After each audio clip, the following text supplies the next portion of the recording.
أعوذ بالله من الشيطان الرجيم قال رب اشرح لي صدري ويسر لي أمري واحلل عقدة من লিসানি ইয়াফকাহু কওলি।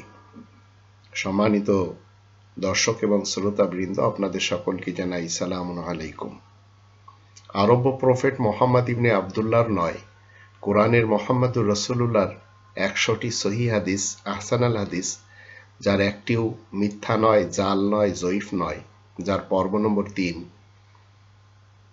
আহসানাল হাদিস নম্বর 11, পিতামাতার কক্ষে অনুমতি নিয়ে কোরআন কি বলে। 24 নম্বর সূরা আন-নূরের 58 নম্বর আয়াতে আল্লাহ বলছেন, ইয়া আইয়ুহাল্লাযীনা আমানু লিয়াস্তাযিনকুমুল্লাযীনা মালাকাত আইমানুকুম ওয়াল্লাযীনা লাম ইয়াবলুগুল হুলুমা মিনকুম সালাসা মাররাত মিন ক্বাবলি সালাতিল ফজর ওয়া হিনা তাদউনা থিয়াবাকুম মিনায-যাহিরা ওয়া মিন বা'দি সালাতিল ইশা ثلاث عورات لكم ليس عليكم ولا عليهم جناح بعدهن طوافون عليكم بعضكم على بعض كذلك يبين الله لكم الآيات والله عليم حكيم। তোমরা যারা ঈমান এনেছো শোনো, তোমরা তাদের কাছে অনুমতি নিয়েই আসবে তারা তোমাদের কাছে অনুমতি নিয়েই আসবে যারা তোমাদের আমল দখলে রয়েছে, আর যারা এখনো সাবালক হয়নি। 3টি সময়ে, ফজরের নামাজের পূর্বে আর দুপুরবেলা যখন তোমরা নিজেদের কাপড় খুলে রেখে দাও, আর ঈশা নামাজের পরে। এই 3টি সময় হচ্ছে তোমাদের জন্য যৌন চাহিদা পূরণ করার সময়। এরপরে তোমাদের জন্য আর তাদের জন্য কোনো বাধ্যবাধকতা নেই। তোমরা তো নিজেদের মধ্যে একে অপরের কাছে আসা যাওয়া করেই থাকো। এভাবেই আল্লাহ তোমাদের জন্য আয়াতসমূহ বিস্তারিতভাবে বর্ণনা করছেন। আসলে আল্লাহ হলেন মহাজ্ঞানী ও মহাবৈজ্ঞানিক। আল্লাহ তাআলার পক্ষ থেকে এই যে আদেশ, এটি বোঝার জন্য আমাদের অন্য কোনো গ্রন্থের প্রয়োজন নেই। আর এই আদেশ হচ্ছে আহসানাল হাদিস, জাল জয়ীফ মুক্ত, এবং এতে মিথ্যার কোনো অবকাশই নেই। 12 নম্বর আহসানাল হাদিস, যা বোঝার জন্য আমাদের কখনো লাহওয়াল হাদিসের প্রয়োজন পড়ে না। ঋণ নিয়ে, যে কোনো লেনদেন নিয়ে আল্লাহ রাব্বুল আলামিন 2 নম্বর সূরা আল বাকারার 282 নম্বর আয়াতে বলছেন,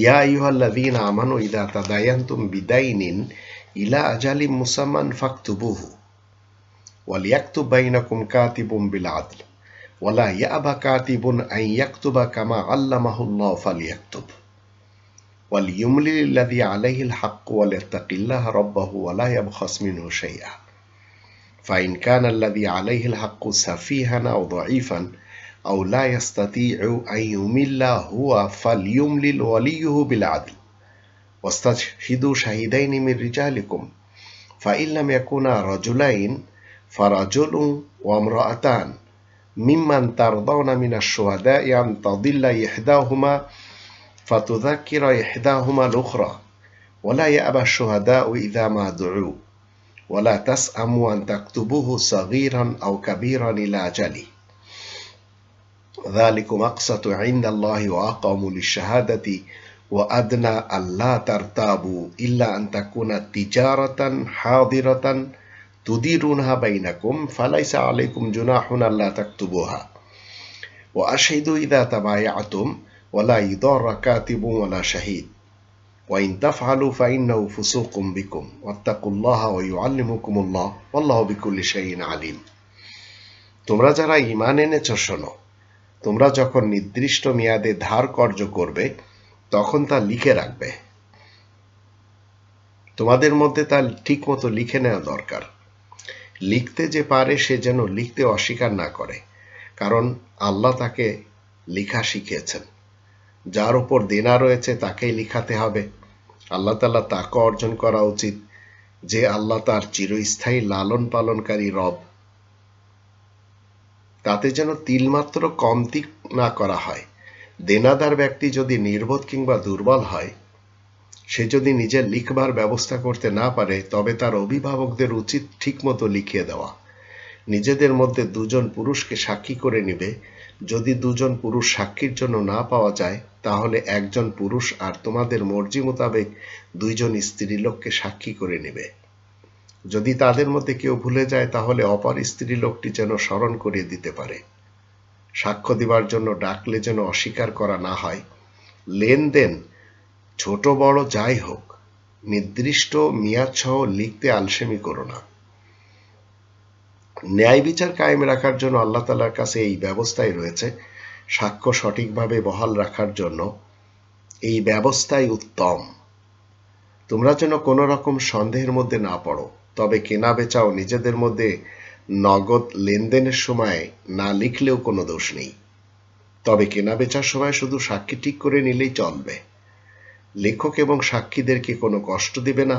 তাই যদি তোমরা করো, তাতে তোমাদের পাপ হবে। তোমরা আল্লাহ তাআলা তাকওয়া অর্জন করো। আল্লাহ তোমাদেরকে শিখাচ্ছেন। আল্লাহ হলেন মহাজ্ঞানী। 13 নম্বর, জাল জয়ীব মুক্ত মুহাম্মদুর রাসূলুল্লাহর আহসান আল হাদিস অনুসরণ করা নিয়ে 2 নম্বর সূরা আল বাকারার 170 নম্বর আয়াতে আল্লাহ বলছেন, ওয়া ইযা কিলা লাহুম ইত্তাবিউ মা আনজালাল্লাহ ক্বালু বাল নাত্তাবিউ মা আলফাইনা আলাইহি আবানা আওয়ালাউ কানা আবাউহুম লা ইয়াকিলুনা শাইআন ওয়া লা ইয়াহতাদুন। আর যখন মানুষকে বলা হয় আল্লাহ যা নাজিল করেছেন তাই তোমরা মেনে চলো, তখন তারা বলে, বরং আমরা তো আমাদের বাবা দাদা নানা পরনানাদের আচার ব্যবহার মেনে চলব। এমনকি তাদের পূর্বপুরুষরা নির্বোধ হলেও, সঠিক পথ না পেলেও।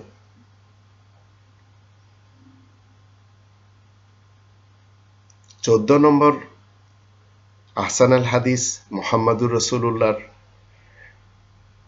ঋণ গ্রহণকারীর পরিস্থিতি নিয়ে আল্লাহ বলছেন 2 নম্বর সূরা আল বাকারার 280 নম্বর আয়াতে, ওয়া ইন কানা যু উসরাতিন ফানাযিরাতুন ইলা মাইসারা ওয়া আন তাসাদদাকু খায়রুল লাকুম ইন কুনতুম তা'লামুন। যদি কেউ অভাবগ্রস্ত হয়ে যায়, তাহলে তার অবস্থা সচ্ছল না হওয়া পর্যন্ত অবকাশ দিবে।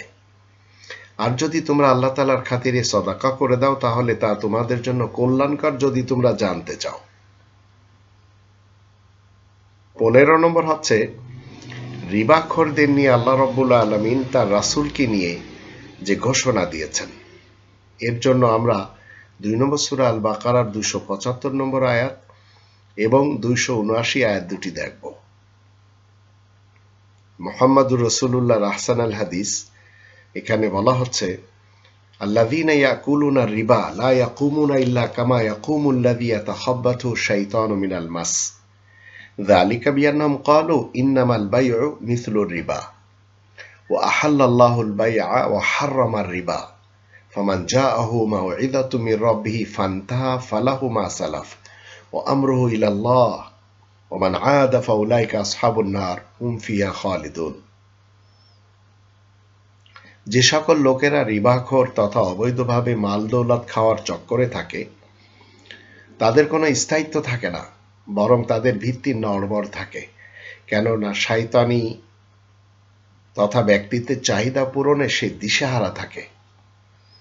তার আসল কারণ এই যে তাদের কথা হলো, নিশ্চয় অবৈধ মাধ্যমে মাল বৃদ্ধি করাও তো মেহনতের মতো, অথচ আল্লাহ ব্যবসা তথা মেহনতের মাধ্যমে মাল দৌলত অর্জন করাকে বৈধ বলেছেন, আর অবৈধভাবে অর্থ সম্পদ অর্জন করাকে হারাম তথা কঠিনভাবে নিষেধ করেছেন। সুতরাং যে কোনো ব্যক্তির কাছে তার চিরস্থায়ী লালন পালনকারী রবের নিকট থেকে সুন্দর উপদেশ পৌঁছেছে, আর সে ব্যক্তি ভবিষ্যতের জন্য বিরত থেকেছে, তাহলে অতীতে যা ঘটে গেছে তা তো ঘটেই গেছে, তার ব্যাপারে আল্লাহ তাআলার উপরে ন্যস্ত। তবে যারা পুনরায় আরম্ভ করবে, তারাই অগ্নিবাসী হয়ে সেই অবস্থাতে সবসময় পড়ে থাকবে। ফাইন লাম তাফআলু ফাআযানু বিহারবিন মিনাল্লাহি ওয়া রাসূলিহি ওয়া ইন তুবতুম ফালাকুম রুউসু আমওয়ালিকুম লা তাযলিমুনা ওয়া লা তুযলামুন। যদি তোমরা তা না ছাড়তে চাও, তাহলে জেনে রাখবে তোমাদের বিরুদ্ধে আল্লাহ ও আল্লাহ তাআলার বার্তাবাহক রাসূলের পক্ষ হতে যুদ্ধের ঘোষণা রয়েছে।